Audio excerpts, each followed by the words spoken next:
The only thing she said to me was she was happy that I was living in Norway and I had treatment and I had possibility to live under the circumstances I do. And she knew that there are people among us at home who even were positive, but they never told that they were positive and they didn't have any possibility to get no treatment. While with the privilege I have being in Norway or here in Europe, is I have the possibility for treatment, proper treatment. Peace Kabushenga began her counselling by walking the streets of Copenhagen, telling Africans about HIV and AIDS. I was very, very surprised when I started. I was quite nervous. I did not believe that I would convince the Africans to join AIDS work. It was so hard at the beginning because most people thought that I had AIDS. Others thought that I was mad. How could this old woman, I'm not a young woman, I'm approaching my 60s.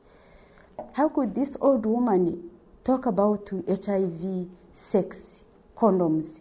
What is wrong with her? Was she given a lot of money to do this? I started as a volunteer with no coin to the work. I used to pay my own transport to go through the streets of Copenhagen talking to Africans, mobilizing them. When Willy was tested positive in Norway 8 years ago, he didn't receive any professional counselling. Looking back, counselling would have been helpful in his situation. Professionally, yes, I would think it would have been good to get counselling because you sit there and you have a lot of thoughts. It's a psychological setback. It's not only the medical side of it.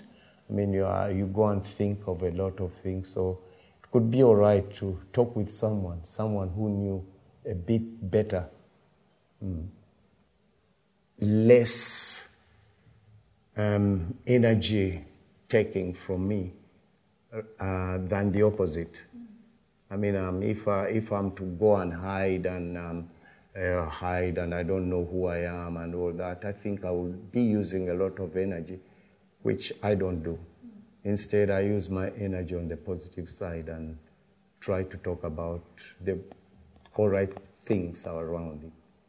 And I'm okay even if I'm positive, but I'm not sick. It's just a condition I'm in. I don't feel sick, I'm okay. And I'm normal, I feel normal, and I hope people could look at me as a normal man. The many advisors from TICC work as volunteers, spreading knowledge about the disease. There's a lot of people out there who need a lot of information, who just need a lot of care and for somebody just to be there for them. And that's basically how I started. And further on, we found out that in Copenhagen, at least where we live, there was not enough information out there, so that is why I became a counsellor. I'm from West Africa, and in West Africa, we don't really have the mind to talk things loud.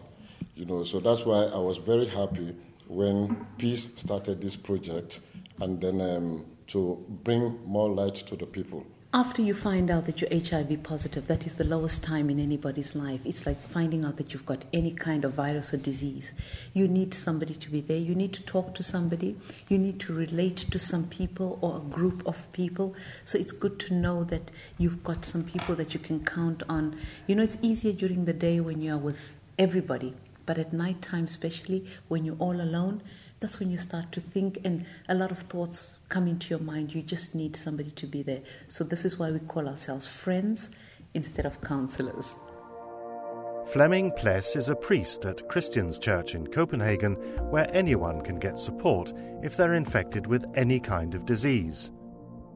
Sexual diseases has always been spreading mostly because people are ignorant about it.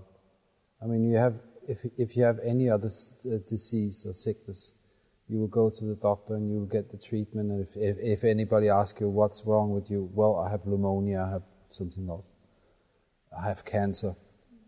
But with sexual diseases, it's normal that we know by history that people keep it to themselves. We have to break that tradition because I mean, sexuality is not a bad thing. It's a good thing. But we need to teach people that they should be responsible about it. Tina Brun is a nurse and counsellor at HIV Denmark, another place where support is offered for HIV positives and their families. If you're HIV positive or you're a relative to a person who's HIV positive and think that you need to talk to somebody, then you can call in here and ask.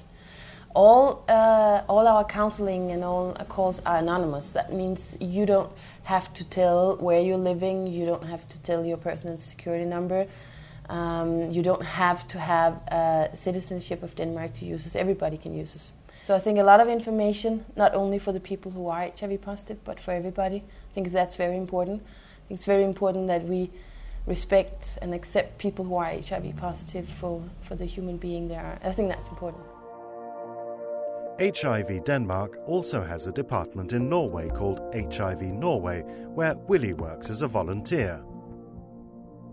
They ask me sometimes to go and talk about my situation.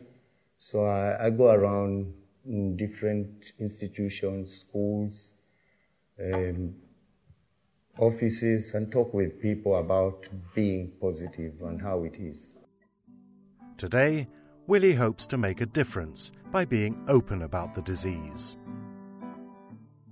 And I found out that it's an obligation I have to, not only to myself, but to the society around me, to be positive and talk about my situation and maybe try to help people not to get in the same situation.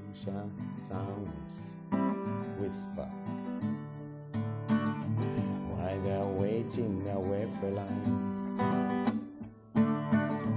crying on the doorsteps of those armies of salvation, wasting time, the unemployment lines, standing around, they are waiting for promotion. Don't you know? I'm talking about the revolution sounds whisper. Poor people gonna rise up and take what's theirs. I see poor people gonna rise up, take their share.